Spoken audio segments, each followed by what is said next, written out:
When was the last time you guys had a really good meal that meant something to you? And I'm not talking about a meal that just tasted good. I'm talking about something that, brought you back to a memory, or maybe it reminded you of a family member or a time that you were just very happy. For a lot of people, I find that food is something we don't really spend a lot of time thinking about. And what I mean by that is that it's simply just breakfast before class starts. It's lunch between meetings or the late night snack we have to get a little sweet treat going. We eat because we need to, and we eat just because we're hungry. And then we just kind of move on and don't really think about it too much more after that. But me personally, the more I've thought about it, the more I've realized that food is often tied to some of our most profound experiences, in our lives. And if you think about it, think about a time that, or a favorite memory of yours. Chances are food is going to be involved somewhere in that. Maybe it's, holiday dinner that you have with your family and you're surrounded by the table with all your family and eating a big meal. Food has a way of bringing people together and it creates new traditions and it really just, connects us in one way or another. And I feel like it's something we don't all kind of recognize. And for me, growing up in a Hispanic household in Texas, food has always been like the central part of any kind of family gathering we have. Some of my strongest childhood memories happened around the dinner table, or at a family gathering.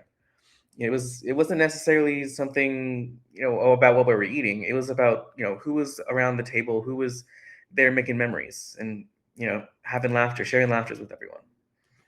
I mean, even with that, there are definitely certain foods that for sure remind me of my family and just my whole childhood growing up. And the moment I smell that food or take a food of that kind of or whatever they're eating, it almost just like transport me back into a time where I'm suddenly like 6 years old again. And it's amazing how powerful that food can be. As I've gotten older, though, especially as a college student, my relationship with food has changed a little bit. Like a lot of students, I had to learn how to balance school, my work, my personal life, and even my finances. And that sometimes means just eating whatever is quick, cheap, and easy. And that also comes with me also skipping meals because was just simply not enough time in my day for me personally. My brain told me that. And so would just be surviving off coffee and like a bag of Cheetos. And it was the only thing that would get me through the stressful week. And I know I'm not the only one in this struggle. And college students really often have a complicated relationship with food. For some people, food becomes a source of comfort in stressful times, and for others, it could be something that's like me. It could be pushed aside because your brain is just firing on all cylinders and your schedule is so busy. And some students really stay connected with, or they use food to stay connected with culture and their family traditions while living away from home. And a lot of people also can discover like new foods entirely. Again, it's a big cultural melting pot. Lots of other cultures can be shared amongst one another.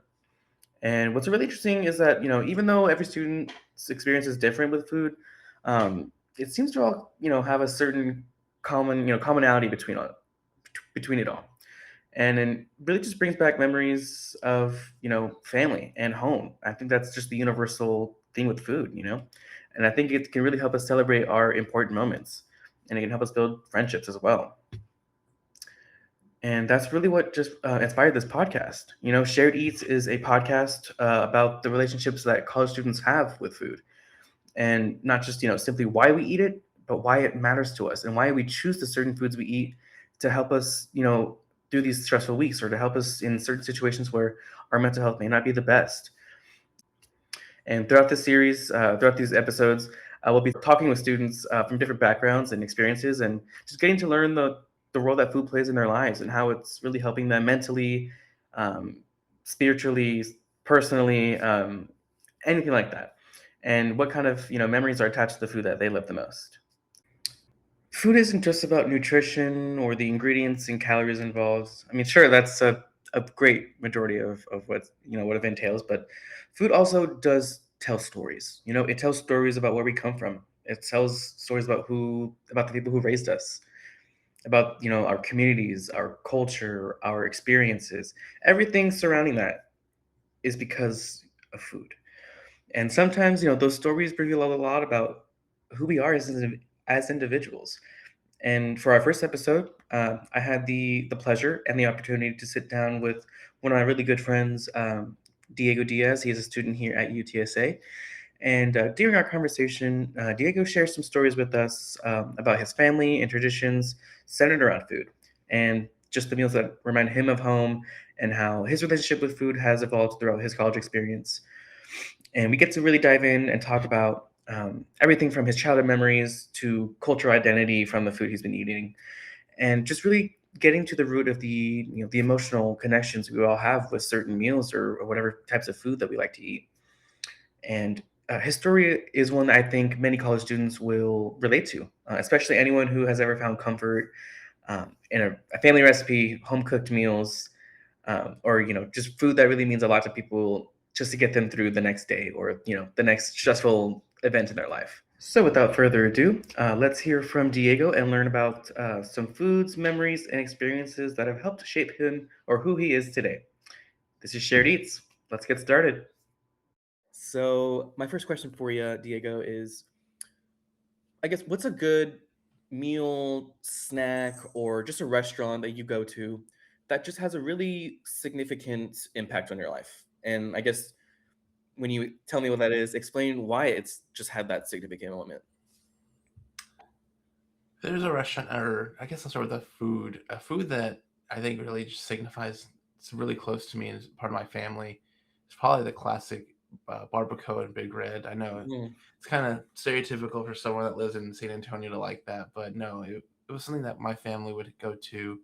We'd pick it up and go to Del Rio, the tamale factory, um, and we just would have that almost every other Sunday. Like it was genuinely, we didn't really have pancakes and bacon that often. We would have barbacoa tacos and tamales and mm, Big Red way more than we ever did traditional breakfast. So it kind of helped give us a sense of unique identity that we had this thing that we did as a family that we loved doing, and we would continue to do that even to today. We still do that with my parents. We go pick that up and have ourselves a barbacoa taco with yeah. salsa and tamales and Big Red, of course. So, yeah, I'd say that's a pretty big, significant part of my family's identity.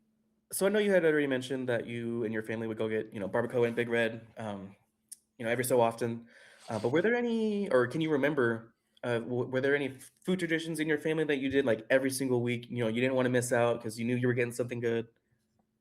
Yeah, so every Thursday, my grandmother would host dinner for me and my aunt and uncle with my cousins, and we'd all do this, big family dinner weekly, and it'd always be like cheese enchiladas with rice and beans. She would actually make this really good like pepper steak. It was like kind of like a Chinesey like Oh, meal. yeah. She would just make all sorts of different things, fideo, all different classics in the Hispanic household. But yeah, it was really fun. I mean, otherwise I don't think I would have been able to see my cousins as often. I wouldn't have been able to see her and my grandfather as often. And so going there Thursday, especially, was like one of the highlights of the week. Especially because it was Thursday, it's like the penultimate day for the week. You go and you Mm. have fun at grandma's, play with your cousins outside, you know, play video games for a bit, and then go in and have an amazing meal. Yeah, And yeah. loved every single second of that tradition that we had. I know that nothing can be grandma's cooking. I know that was so good, so delicious. Well, yeah, that sounds awesome. I'm glad that there was, a time where food could be like that social aspect for you, but also like a little bit of warmth and childhood memories. Like I love that. I love that. So my next question for you, obviously college is a very stressful time for us, um, and we can get away from eating and or eat just like the most crazy things that are not a meal that are considered a meal to us. Um, but do you ever find yourself wanting to turn to certain foods when you're feeling like really overwhelmed or anxious or homesick or anything like that? Do you find yourself like at some Mexican restaurant at 2 in the morning because you're like really, missing like something from home. Anything like that.